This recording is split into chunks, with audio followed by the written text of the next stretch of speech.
Om Aganatimirandasyanganagana Salaka Chaksurun Militam Yana Tashmai Sri Gurave Namaha Sri Chaitanya Vishtam Stapitam Yana Bhutare Swayam Rupakaramayam Darati Swaparandikam Vandeham Sri Guru Siyata Parakamalam Sri Gurun Vaishnavam Scha Sri Rupam Sagaradam Sahagana Raganatam Vitam Stam Sadevam Sadvaitam Savadutam Parijana Sahitam Krishna Chaitanya Devam Sri Radha Krishna Padan Sahagana Lalita Shubhishakan Vitam Stam Namam Vishnu Padaya Krishna Vasaya Bhutare Srimati Bhakti Vedanta Swami Tanam Namaste Saraswati Devi Gauravani Pacharine Nirvashesa Sanyavadi Bhaskata De Sadari Sri Krishna Chaitanya Prabhu Nityananda Shri Advaita Gadadhar Shivasadi Gaur Bhaktavindam Narayanam Namaskritam Naram Chaiva Narotamam Devam Sarasatim Vyasam Tito Jayorya Neshta Pareshu Bhadresu Nityam Bhagavata Sevya Bhagavati Yotamashoki Bhakti Yornai Bhavati Naisaki Nigama Kapadurikaritam Param Shukamakaram Rita Samyutam Pibata Bhagatam Rasamarayam Mahora Hora Shikapuram Krishna Sadama Pagate Damigini Shaha Karunasta Dishamasha Paranako Dunoditam Tamapia Dabishuta Bishutam Bipu Samyapirana Vidambirutaram Prakyahido Maharanam Sanklation Nirvana Musandi Nanyadam Sri Krishna Chaitanya Prabhu Nityananda Sri Advaita Gadadhar Shivasadi Gaur Bhaktavindam Hare Krishna, Krishna Krishna, Hare Hare, Hare Rama, Rama Rama, Hare Hare. Welcome to Motivational Monday. It's good to be back with you all. For some reason, Facebook yesterday, and it appears to be this case today, is not showing me comments. I don't know why. Facebook always seems to be changing, never for the better. Anyway, hopefully some or other your comments will appear because I like to respond to them. If possible, if there's a question, respond to them during the course of the show. If not, I will see your comments at the end and get to them later. I have to go in the kitchen as always, Monday, Tuesday, and Wednesday, so it might be a little bit later, but you know me, I'm good for it. We had a hiatus of a couple of weeks. On the 12th of June, we had the first live event in almost 2 years up in Salt Lake City at the campus there. You see the Salt Lake City Temple behind me as a virtual backdrop here. It opened in August of 2019. We had the Festival of Colors there on the soccer field behind the temple. 2,000 people came. It was a good comeback. It was a good revival. It was a good redo. Everybody was so happy, smiling from ear to ear. We had Mikey Pucker. We had Josh Jaffe, Johanna Oneheart, Malin and Taneja. We had Sarika Day. We had Isha Patel. We had Akanksha Maheshwari.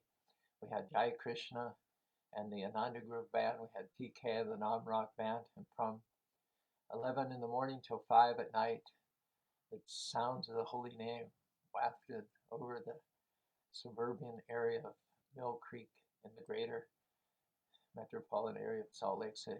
We're glad to be back. We're looking forward to, I think, less than 90 days from now, September 25th and 26th, the first Holy Festival in Spanish Fork in almost 2 years. We had back-to-back festivals. As if that wasn't enough, having the festival on June the 12th, we again had another festival last Sunday on June the 20th, I believe it was. It was the 20th celebration of the opening of the Spanish Fork Temple. On our Facebook page, Sri Sri Radhakrishna Temple in Spanish Fork, there is a video done by Tyler Morris, which is quite well done. He narrates it in Hindi. There's a few pictures, but over the weekend I got a lot of pictures and videos from Prashant Gadhar. I have them on a hard disk here, so assuming I have some free time today, I'll post some videos of the speakers and the dance performances throughout the day, and you can monitor that as well. But let's get back into the swing of things. Again, I'm not able to see your comments. I just don't know why that would be so. I may not be able to see them till after the show. That's what happened yesterday with our 11 o'clock Zoom call. I thought throughout the entire show that there were no comments, but then when I finished the show, and looked at everything on my phone. There were like 32 comments that had come in during the show, but I didn't see a single one on Facebook. Here's a click, says view more video details. Let's see if that gets me any more information. No, that just makes it even more confusing. Okay, got it. Let's see if I can go back. Okay. Anyway, I'd like to have your comments live while we're on the air because I think of you all as partners. Our verse today, extremely famous verse. It's a prototype for Jesus Christ having said, "What profit the man if he gains the whole world but loses eternal soul?" Chakva Shardanam Charanam Bhujam Hare Bhajana Patapate Kovartap Tabajatam Shadamarham Yatra Kavaba Buddham Yushikim Kovartap Tambajatam Shadamarham. This is by Narada Muni, 3,000 years before Christ, 3,300 years before Christ. He says here, one who has forsaken his material occupations to engage in the devotional service of the Lord may sometimes fall down while in an immature stage, yet there is no danger of his being or her being unsuccessful. On the other hand, a non-devotee, although fully engaged in occupational duties, does not gain everything. Ta kavir namashuya vara tatsiyarapamaya sidhenya parishamam tata shamiksamano. Elsewhere in the second canto, Sukadeva Goswami describes this material world as a world of names only and considers it no more significant than the foam which gathers on the beach. Why would one exert all of one's energy and one's influence and one's talents and abilities to accrue results which would be banished by the tides and tide of time? It is a useless endeavor, as said in the 8th verse of the 2nd chapter of the Srimad Bhagavatam, again by Sukadeva Goswami, Dharma Shandishtita Pum Sam Vishvaksena Katasu Yat Not Padyadartit Radim Shama Evi Kevalam. Whenever you hear this term, Shama Evi Kevalam, it means waste of time.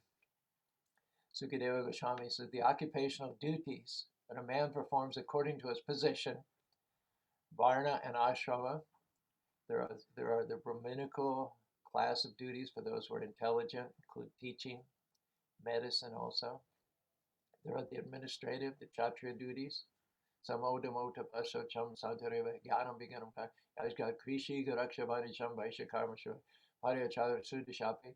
There are the commercially inclined people, the bankers, traders, and then there are the workers who serve the other classes. So one can do one's duty perfectly in terms of our national dharma. One can execute the duties of a Brahmin perfectly, a Kshatriya perfectly, a Vaishya perfectly, a Sudra perfectly, and yet still that all adds up to a big zero, a total goose egg, a waste of time. Kiba Viripa Kiba Nasi Sudakena say Krishna Tadbhageti Hai, say Guru Haya. Even though one knows all mantras and all tantras and can perform all rituals and sit cross-legged for hours at a time, chant Om Sahasra Sirsa Purusha Sahasratsa Sahasapat Sabumam Vishwato Vachadishtadisha Om Ata Nityo Narayanayana Narayana Shama. Even if one can chant with all the accents and all the syllables perfectly, if one is not a Vaishnava, a devotee of the Lord, and one is not really a Brahmin.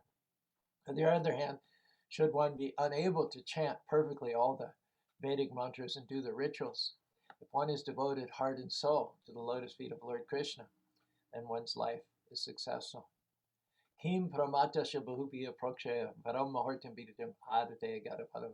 Says, what is the use of a prolonged life inexperienced in this world? Inexperienced means with no experience of devotion to the Lord. One's devotion is only to one's family, one's friends, one's country, to this body, and the extensions of this body. The result of which is that when you're torn out of the family circle, out of the bodily envelopment, out of this country, so traumatic that your consciousness goes to pieces. Yuktashu evam bharata, kutumba shakti. Kutumba means family. One who's mad after family involvement, family encirclement, family entanglement. One who thinks of oneself as a patriarch sitting in sovereignty over sons and daughters and grandsons and great-grandsons, and one counts the number of one's progeny and offspring. Death is such a reversal. Everything goes topsy-turvy. The time of death, yuktashu empramatasha. The madness of attachment and identification with the family is abruptly halted at the time of death. Kutumba Shakti Savai Padam Navamira. Paranjana, it's described in the Bhagavatam, when he was facing death, the city of his body was being broken down by Chandravega, the forces of time, and he was being forced to leave his body. He thought, Kantam Nudarakana Drakara Atishate Navambiram. How will my family, my children, my grandchildren survive without me? He was already old. He was already useless for a significant period of time, as most of us are in old age. It had been a long time since he could do anything significant for the maintenance of his family. In fact, the family was probably considering maintaining him a burden. And yet, at the time of death, his mentality was, will my family members not be abandoned like passengers on a boat with no captain, with torn sails in a big gale? Such madness adheres to those who are attached to performing their material duties perfectly, and yet without any trace of devotional service to the Lord. Devotional service to the Lord, so precious. It's the summum bonum. It's the be-all and end-all. I have to pause here to request you to join me, chanting Hare Krishna, Hare Krishna, Krishna Krishna, Hare Hare, Hare Rama, Rama Rama, Hare Hare. Just talking for 5 minutes about the perplexing entanglement of the materialist, the family-oriented person. We have to get back on track here. We have to get back on terra firma, back to the spiritual world. Hare Krishna, Hare Krishna, Krishna Krishna, Hare Hare, Hare Rama, Rama Rama, Hare Hare. Let's talk about the real thing for a moment here, instead of the false thing, shall we? In the second canto as well, it says, Matir Mayin Avaryam Navipadya Shogata. Shmitir Chamadanuka. Shmitir means Shravanam Kirtanam Vishnu Smaranam. Shmaranam, Shmitir. Means to remember Krishna, remember the Lord of us all. How do we come to a state of remembering Krishna? It says Shravanam Kirtanam Vishnu Smaranam. First, you use your God-given tongue to Shravanam, Kirtanam. You kirtanam, you chant the names of the Lord with your tongue, and you hear those names of Krishna with your ears. As a result of Shravanam, Kirtanam, chanting and hearing, the third thing that happens, that evolves, that telescopes out, is Shmaranam, remembering. So it says Shmitir Chamat Anugraha. One who thinks of Krishna as one goes throughout one's duties during the day, one who does what one does, who does one's duty for the satisfaction of Krishna. For such a person, the mercy of the Lord manifests itself in terms of their being able to remember Krishna. When stress comes, when things don't go as you planned or on your timetable, when there are critics, backbiters, when there are challenges, when there are mountains ahead of one doesn't fall apart. One doesn't get distraught or hysterical, but one simply remembers that God is always on the throne. Nothing that happens is a surprise to God. He's got me in the palm of his hands. That remembrance, that latching onto, that dependence, remembrance of Krishna is so tangible and so solid that it's explained, should you be a neophyte in Krishna consciousness, should you make some initial advancement, and then some big calamity hits you, turns you topsy-turvy, knocks you off your feet. Cosmic devastation, for instance. Let's say you're plan-making business. You're doing some Krishna consciousness, but mostly you're still in the material world. Krishna consciousness is a side gig, you might say. It's peripheral. And then you're hit with cosmic devastation. You're hit with the annihilation of the universe. All your plans are interrupted. Everything's interrupted. Everything goes back into the form of the Lord, and you go to sleep for a period of cosmic non-manifestation, which is literally trillions of years. And when the manifestation again takes place, your remembrance of Krishna consciousness from a previous creation will re-arise, re-emerge intact. When we go to bed at night, oftentimes it's a case that the last thing on our mind before we go to sleep is the first thing that we recall in the morning. So it is said, Matir Maye. Matir means consciousness. Maye, Krishna is speaking, so consciousness of me, consciousness of Krishna, Nirbharyam, can never be destroyed. Navi Pardidaka, even during a cosmic annihilation, Prajasharga Narodupi, when the living entities are again impregnated into matter in 8,400,000 species of life, at the time of a recreation, another cosmic manifestation, Shmita Chamadmaya. By Krishna's mercy, it's not by our own doing. It's not by the efforts of the tiny jiva who's tossed and turned in this vast ocean of samskara. He doesn't have the power of recollection. But Krishna knows everything. Vedaham samadhitani vartam. Bhavisanichavam mamtu vedana karstana. There's nothing unknown to Krishna. So Krishna knows what's your history, what are your interests, what were your endeavors, and what was interrupted in a past creation. So he gives you that facility, awards you that body. Maybe human, it may not, but whatever it is, it will award you the opportunity to continue in your fruitive endeavors, or in your mental speculation, or in your devotional service to the Lord in such a way as you can go back to home, back to God.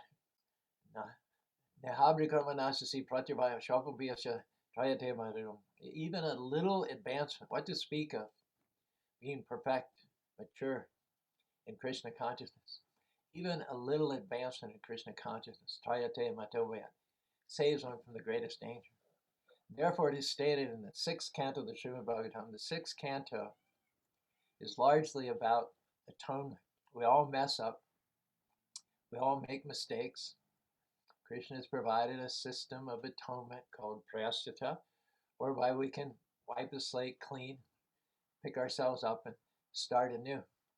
However, most types of atonement, while they may address and negate a particular sin, they don't address the cause of fall down of sin in the first place. That is forgetfulness of Krishna. As soon as we started forgetting Krishna, we lapsed into aberrant, deviant behavior. We started to act whimsically, capriciously. We started to transgress the laws by which the universe is modeled. And we incurred karmic entanglement. Thus, sadhasat yona janmishu. We started to meet. As soon as we saw ourselves as the enjoyer and forgot that Krishna was the enjoyer, purusha prakritistahe, bhunkte prakritam, karanam guna sangasya, sadhasat. As soon as we saw ourselves as the karana, the doers, the movers, we began to experience good and evil amongst the various species of life. We saw ourselves as the enjoyers, and at that point we became responsible for the reactions to our activities. And thus our lives are permeated with both good and bad reactions. Mostly bad reactions, because when you act without reference to scriptural injunctions, practically everything you do contravenes the basic laws of material nature. Now, when you contravene or when you transgress a law of material nature, you can read scripture, you can go into the confessional, you can perform austerities. There are various practices by which you can minimize or contradict the ill effects of sinful activities. However, these are compared to cleaning out a pot that once held liquor. It says, Prayasthitani chirnini nayanapana nanishpanati sura kampam eva. Kumbha means pot. Once a pot holds liquor, it can never be purified. No matter how many times you wash it, scrub it with soap and water, bleach and lye. Having once held liquor, that pot can never be considered purified. That pot can never be used for a puja or a worship ceremony or a samskara. It is permanently contaminated. Similarly, once you cherish this I-ness, this self-centered mentality. And as long as you hold it close to your chest, clutch it to you, you cannot actually be purified in any deep, real, meaningful sense of the word. Only when you surrender yourself at the lotus feet of Krishna can complete and utter renovation, purification take place. Hare Krishna, Hare Krishna, Krishna Krishna, Hare Hare, Hare Ram, Hare Ram, Ram Ram. That's why they said, Priyasjalani Chirnini Narayana Paranmukha. Without Narayana Para, without surrender, Narayana Praveda, Narayana Paratapa, Narayana Paro Yoga, Narayana Param, Narayan, shelter at the lotus feet of Narayan is the purpose of all practices of atonement. If you give in charity, if you give away, if you do austerities, if you learn the scriptures, if you sacrifice yourself for the good of society, and it is devoid of a sense of wanting to please or to take shelter of Narayan, it's all a waste of time. Without reference to Narayan, Prayasya Chirnani, atonement, sacrifices, penances, austerity, given in charity, yoga is like trying to clean a pot that once contained liquor. Having once a whole lifetime doing one's material duties perfectly without a scintilla of devotion to Narayan, it's all a waste of time. On the other hand, even if you weren't scrupulous and diligent about the execution of your duties as an intellectual, as an administrator, as a commercial man, as a worker, as a householder, as a student, as a father, as a spouse, not to excuse dereliction of duty, but even if one has made mistakes, even if one has deviated from the strict path of duties, still, in even once chanting the names of the Lord, even once calling out Krishna, Krishna, Hare Krishna, Hare Krishna, Krishna, Krishna, Hare Hare, Hare Rama, Hare Rama, Rama Rama, Hare, makes one's life successful. Kim Pramata Shabubi Praksha Param Mahortam Biritam Maram Mahortam. Mahortam is a fraction of a second. Even a life misspent, derelict, still, if somewhere couched in that misspent lifetime is Param Mahortam Biritam, fraction of a moment spent remembering, calling out, reaching to the lotus feet of Krishna, that life is redeemed.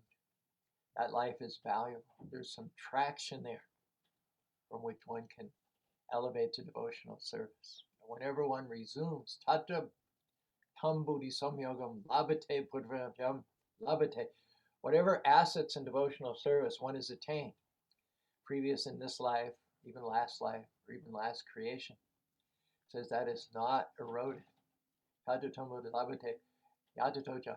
Samsiro Kurananjanam. One will begin at the point where one left off. Samsiro, and keep moving steadily ahead, upwards towards Samsiro Kuranandana, towards the perfection of achieving the lotus feet of the son of Nanda Maharaj. Again, in the 6th canto, the chapter that faces the issue of atonement, straight on, flush, as Sakrin Mana Krishna Paradavindaya. Niveshidam Tadgunu Regyaha, Nateya Manas Pashabita Chadbatam, Shwapnihi Pasanti, Nachirna Niskrita. Sakrin Mana. Sakrin means one time, without even steady. The perfection of Krishna consciousness is like a lamp in a windless place. It burns unwaveringly, without being pushed to one side or another. That's mature Krishna consciousness. This, what's describing here, is not mature Krishna consciousness, neophyte.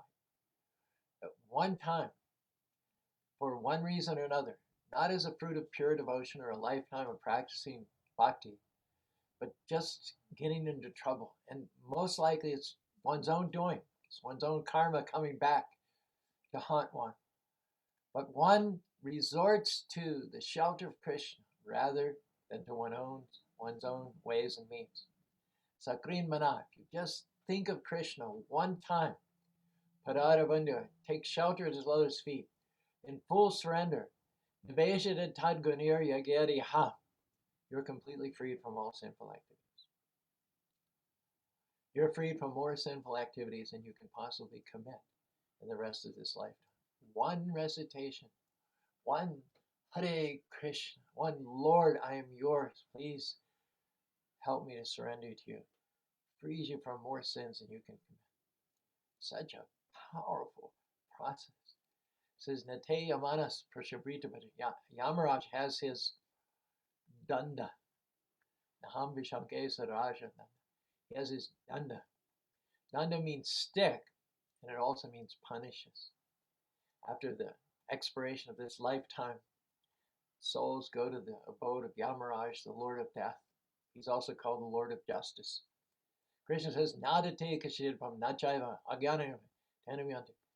Krishna says, don't blame me for your actions. I offered you shelter. I offered you the opportunity to perform devotional service for my benefit. I offered you a waiver from the reactions of all sins.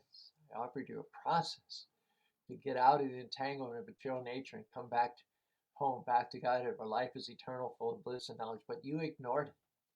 You preferred to go your own way. Now you threw the ball against the floor. Now that the ball is bouncing back, you want to blame me. No, it's your doing. You have to accept the responsibility for your actions. Krishna says, I'm not responsible for the results of those activities which are done outside of God consciousness. However, those who, even in the midst of a misdirected life, performed sincere devotional service, even param muhurtam, even for a second, says they do not see the chastising rod of Yamaraj. Can you imagine? It says not even in dreams. People that have fought wars, criminals, violent, brutal people, suffer from insomnia in most cases. The memories, the recollections of all the pains and sufferings they've caused come back to haunt them. Isn't it said, Tam yogam pashavo yenam, samaprata dayalana, kruda chididanam param, shmarati haradanam paranjana. At the time of leaving his body, he saw all those animals which he had sacrificed, all those animals which he had caused suffering and misery by offering him in sacrificial performances, and those animals had returned to him in subtle forms with iron claws and iron hooves, and they began gouging his spiritual body, so that he was experiencing in reaction the same level of sinful pain and misery that he had inflicted. Karma is action and reaction. You sow the seed, you face the deed. Whatever you do comes back to you. Law of cause and effect ensures the balance is perfect. Detecting whatever you do, good and bad, it will resurrect. Death is not the end, it's just a bend. Whatever you've done will circle back again. Your body may die, but your karma is standing by. You'll be reborn to live and die, continue to suffer and cry. As aroma follows the flower, as heat pursues the fire, your karma will track you as soon as you leave the funeral pyre. Karma decides how you will be reborn, comely or scorned, high or humiliated, straight or deformed, healthy or ill, long or short-lived, animal or human, sheltered or adrift. Karma is what makes the world go round. It's cause and effect right down there on the ground for those going over and around, up and down, bound by their deeds, drowned by their needs. Is there any purpose to our life on earth? We just die and continually take birth. Is there any escape from the pain of coming back again and again and again and again? Yes. You're not the flesh, you're not the mind. Eternal spirit designed in the image of Almighty Divine. Assigned to a service divine, attracted by unselfish action, serving the Lord with dispassion. Devoted souls achieve extraction from karmic reaction. If you want to burn up your dharma, practice the dharma pleasing the Lord, fashioned by his hand, acting according to his plan, and never, ever, ever come back to this mortal world again. Even in dreams, those who have once reached up in supplication to the Lord, they do not see Yamaraj, nor do they see his order carriers who are equipped with ropes to bind the sinful. And as far as being derelict in one's duty, Krishna consciousness substitutes for that. As soon as we take birth, we're duty bound in so many ways, isn't it? We have obligations. It's not even that we accrue obligations as we grow up, but with our birth, we already have so many obligations from the moment that we see the light of the day, isn't it? Without the demigods, without rain, sunshine, moonlight, we would not have had sustenance, nourishment within the womb of our mother. Without our mother, we could have not got these bodies with which we can perform devotional service and go back to home, back to Godhead. We're all born into a culture, and that culture is due to the example which is set by our forefathers, our ancestors, as well as the great saints and sages. Yajara chara, whatever example a great man sets, common men will follow. So all of culture, tradition, the things that hold us together rather than tear us apart, they're coming down to us by the great example of saints and sages, people who sacrifice in order to bring peace and prosperity and cohesiveness and culture to society. The poets, the scientists. How much do we owe to the scientists now? They've come up with a vaccine. You get vaccinated, we put this horrible pandemic behind us. So we owe a debt to the scientists as well. We shouldn't be cynical. We shouldn't be jaded. Prabhupada himself took vaccinations twice in his lifetime. One time in giving a lecture, he said, just like if we want to avoid an epidemic, we take a vaccination. This is common sense. This is what we owe to others. We're not without duties and without obligations. Scientists, poets, philosophers, the demigods, family members, society, country, as cynical as one may be, as many things as you may talk about being wrong with the country, still we have roads, we have order, we have the opportunity to go to work without being attacked and robbed and mugged. The criminals are curbed. They're becoming more and more prolific, but there's still a check on the criminal elements, at least as we speak today. There's much that we owe to society in general, and that we owe to the government, regardless of whether it's Democratic or Republican. They're working as best they can determine for the benefit of all of our citizenry. And then what to speak of our parents? The mother supplies us our body, our nourishment, and then she's attached to us throughout those 9 months in the womb. She would give up her life, to sacrifice if necessary, for the life of her child. All these obligations accrue to the living being even before birth.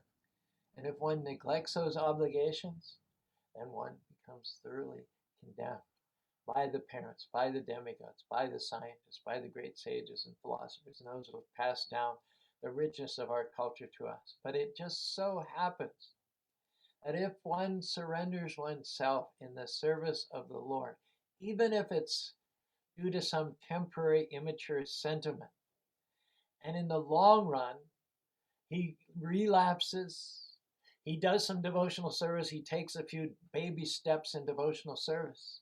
Hare Krishna, Krishna Krishna, Hare Hare, Hare Rama, Rama Rama, Hare Hare. And then he relapses, he retreats. Prabhupada says, women and wealth are the stumbling blocks by which even many stalwarts have retreated from the path of devotional service. Still, he is not condemned. Devarshi bhutapyaninam nayamanindisharajan sarvatmani yasarantaram yatoma kunam paragitaradam. There's one who is derelict in terms of his material duties, but who has taken full shelter to Mukunda, who opens his arms and offers shelter to all. One poet said, long did I toil and found no earthly rest, far did I roam and found no certain home, till at last I sought them in his sheltering breast, who opens his arms and bids the weary come. With him I found a home, a rest divine, and I since them am his and he is mine. The good I have is from his store supply, the ill is only what he deems the best. With him as friend I'm rich with naught beside, and poor without him, though of all possessed. Changes may come, I take or I resign, content while I am his and he is mine. Changes may come, but in him no change is seen. He's a glorious sun that wanes not nor declines. He walks above The storms and clouds serene, and on his devotees darkness shine. While here, alas, I know but half his love, but half discern him, and but half adore. But when I meet him in the realms above, I hope to love him fully, praise him more, and show and tell amid the kirtans divine how fully I am his, and he is mine. One who has taken shelter in this mood at the lotus feet of Mukunda, he is absolved from all material activities and duties. Undoubtedly, there are many duties to perform. We can't neglect them, but we discharge those duties. We discharge those duties by serving the Lord of everything. We recognize that whatever sunlight, rain, electricity, whatever nourishment we get for this body, wind, all of this stuff is given to us as gifts by the Lord so that we can execute devotional service and come back to him. He extends all these blessings to us in the hopes that we will come back in the shelter of his loving embrace. Nitya Nityanam Chaitanya Chaitram Ekyo Vidadati. That one supreme eternal is our source for rain, sunlight, moonlight, electricity. We wake up in the morning, and our mind is refreshed by the singing of birds. On a hot day, we enjoy the cool breeze and the shade of the overhanging trees in the forest. We accept services from innumerable living entities, and normally there's an obligation to repay them, not the least of which are the family members, to whom one is certainly obligated in terms of normal morality. Till one becomes a devotee of the Lord, these are certainly duties which are incumbent upon one. We receive education, we receive culture, tradition, and protection from the society in which we live. We owe a debt to society. And our debt to society is not simply to the present society it is today, but the forefathers and the ancestors, the founding fathers, who carefully founded our nation on moral and social customs so that we, the descendants, dozens or hundreds of years later, could live peacefully. Therefore, the word Pitri, or forefathers, indicates that we have a debt to all these living beings. So, considering all these benefits, if one normally does not show gratitude and homage to all those to whom one owes a debt of gratitude, one becomes thoroughly condemned.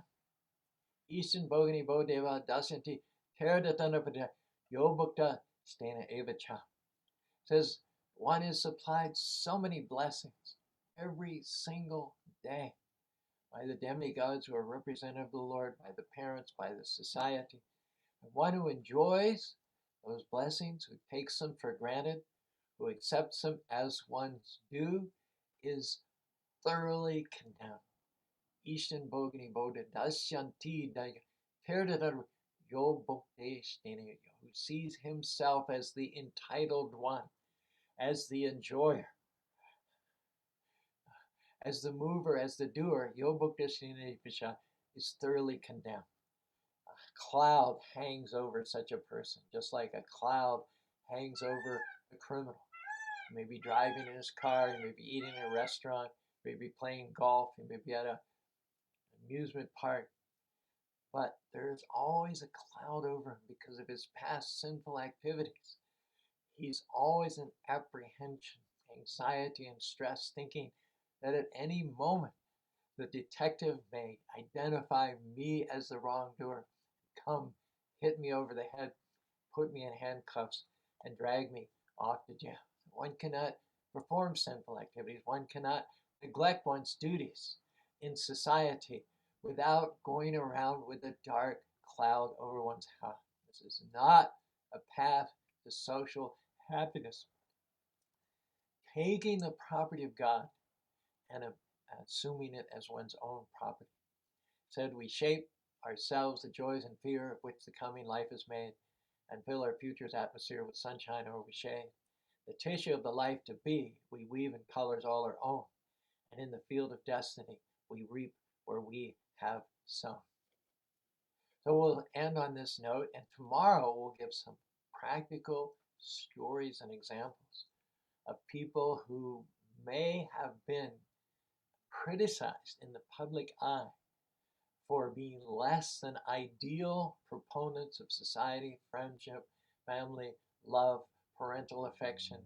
They may have had lapses in the performance of their normal material duties, which came with this body and this birth, but they counteracted that delinquency, those lapses, by immature, formative devotional service. They became glorified, and so much so, in fact, that we're going to share their stories and their inspirational examples with you tomorrow for Transcendental Tuesday. Thanks so much for being with us. I'm still not seeing any comments or any likes. I don't know why Facebook gives me this look now.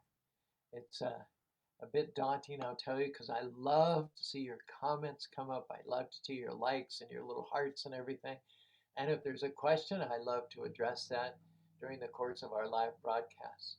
But we'll just have to be satisfied today on Motivational Monday. I will check in to go into the kitchen now, but I will check in with your comments.